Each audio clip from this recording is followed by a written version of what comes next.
যেন সৌন্দর্যের লীলাভূমি। আমি এখন রয়েছি মনপুরা। মনপুরা বাংলাদেশের ভোলা জেলায় অবস্থিত একটি থানার নাম, যেটি ভোলা শহর থেকে প্রায় ৮০ কিলোমিটার দূরে একটি দ্বীপের মধ্যে এই থানাটি অবস্থিত, যেটি বঙ্গোপসাগরের তীরে মেঘনা নদীর মোহনায় গড়ে উঠেছে। দেখতে অপরূপ সৌন্দর্য। মোট 4টি ছোট বড় ইউনিয়ন নিয়ে গঠিত এই মনপুরা দ্বীপটি। মনপুরায় রয়েছে প্রচুর পরিমাণ নারিকেল গাছ এবং বড় বড় পুকুর, রয়েছে বঙ্গোপসাগরের সি বিচ। মনপুরা বাংলাদেশের একেবারে দক্ষিণে যে থানাটি অবস্থিত সেটি হলো মনপুরা। বলতে গেলে বঙ্গোপসাগরের তীরে দ্বীপের মধ্যে দক্ষিণে যে থানাটি অবস্থিত সেটি হলো মনপুরা।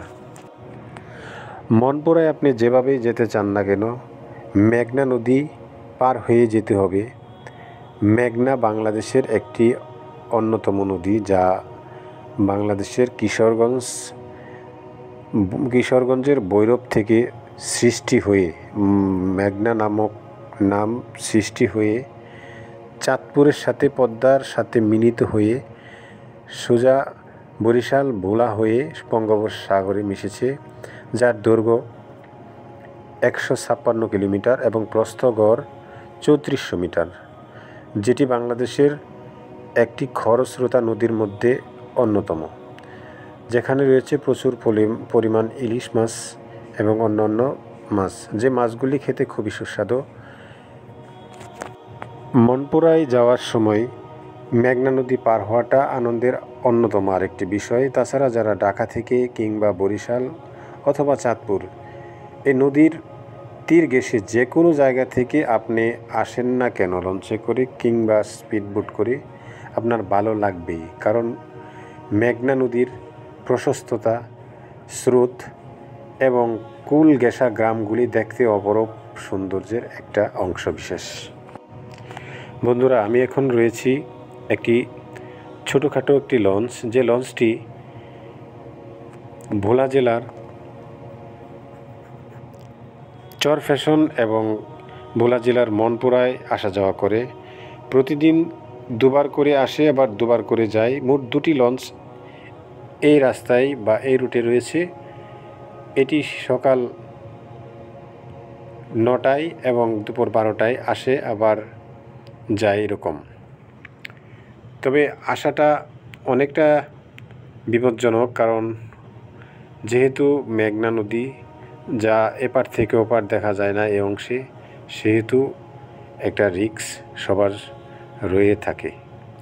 আপনারা যারা ভ্রমণ পিপাসু দূর থেকে আসবেন, অবশ্যই লাইফ সাপোর্ট দেওয়ার মতো জ্যাকেট কিংবা অন্য ইকুইপমেন্ট নিয়ে আসবেন, যাতে করে আপনাদের আনন্দটা নিরানন্দ না হয়ে ওঠে। বন্ধুরা, আপনারা যারা ঢাকা থেকে কিংবা চাঁদপুর থেকে, কুমিল্লা থেকে আসেন, অবশ্যই লঞ্চে করে আসবেন। লঞ্চে করে আসলে ঢাকা এবং মনপুরাগামী বেশ কয়েকটি লঞ্চ রয়েছে, সেই লঞ্চগুলির সাথে যোগাযোগ করে লঞ্চে করে আসবেন।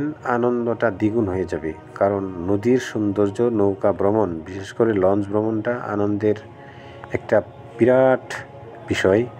যারা লঞ্চে ভ্রমণ করে ঠিক তারাই বুঝতে পারে।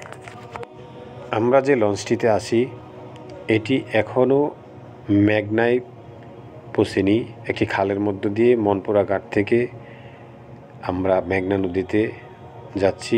এইমাত্র আমরা পৌঁছলাম মেঘনা নদী, এবং আমাদের যে সামনের দিকে বনটি দেখা যাচ্ছে সেটি একটি মনপুরা দ্বীপের বন, যেখানে রয়েছে বিভিন্ন ধরনের গাছগাছরা, বিশেষ করে কেওড়া গাছ। এখানে রয়েছে হরিণ, যে হরিণের সৌন্দর্যটা এই মনপুরা দ্বীপের আরও একটা অংশবিশেষ, যা দেখলে সবারই ভালো লাগবে। তবে সময় সময় আপনারা যাদের ভাগ্য ভালো হরিণ দেখতে পাবেন, অথবা দেখতে নাও পেতে পারেন। এই নদীতে রয়েছে প্রচুর পরিমাণ জেলে, যারা জীবনের ঝুঁকি নিয়ে ইলিশ মাছ ধরতে ব্যস্ত থাকে। আপনারা দেখতে পাচ্ছেন যে সুবিশাল আকাশের নিচে এই মেঘনা নদীটি, যা এপার থেকে ওপার দেখা দুঃসাধ্য বিষয়। বিশেষ করে রৌদ্র প্রচুর পরিমাণ থাকলে হয়তো আবসা আবসা করে দেখতে পারবেন। নদীতে প্রচুর পরিমাণ স্রোত, নদীর পানি ঘোলাটে। এখন সময় বিকেল 5টার ঠিক কাছাকাছি সময়। দেখেন সূর্যটি জলকানো আলো দিচ্ছে, নদীটিকে আরও সৌন্দর্য বাড়িয়ে তুলছে। ঝিমঝিম বাতাস, কিন্তু আল্লাহ না করুক যে বাতাস আমাদেরকে বিপদ ডেকে আনবে, সেরকম বাতাস যেন আল্লাহ পাক না দেয়। আমরা লঞ্চটির ছাদে রয়েছি এবং চারপাশটা দেখতে দেখতে, সৌন্দর্য উপভোগ করতে করতে নদীটি পার হওয়ার চেষ্টা করছি। শুনেছি নদীটি পার হতে গেলে প্রায় 1 ঘন্টার উপর 1 ঘন্টা 20 মিনিট সময় লেগে যায়। এখন কিছুটা দক্ষিণা বাতাস শুরু হয়েছে, নৌকা হেলে দুলে সামনের দিকে যাচ্ছে। দেখতে পাচ্ছেন যে মাছ ধরা নৌকাটি কীভাবে হেলছে দুলছে। আসলে এখানে এরকমভাবে এই লঞ্চে করে যাত্রাটা খুবই ভয়ানক। আশা করি আপনারা যারা ভ্রমণ পিপাসু অবশ্যই সে ধরনের প্রস্তুতি নিয়ে আসবেন, যাতে করে কোনো ধরনের দুর্ঘটনা না ঘটে। দেখতে পাচ্ছেন এখন বাতাস শুরু হয়ে গেছে, ভয়ের বিষয়। যে কোনো সময় যে কোনো ধরনের দুর্ঘটনা ঘটে যেতে পারে। ক্যামেরার দিকে লক্ষ্য করলে দেখা যায় যে কতটুকু হেলাচ্ছে নৌকাটিকে।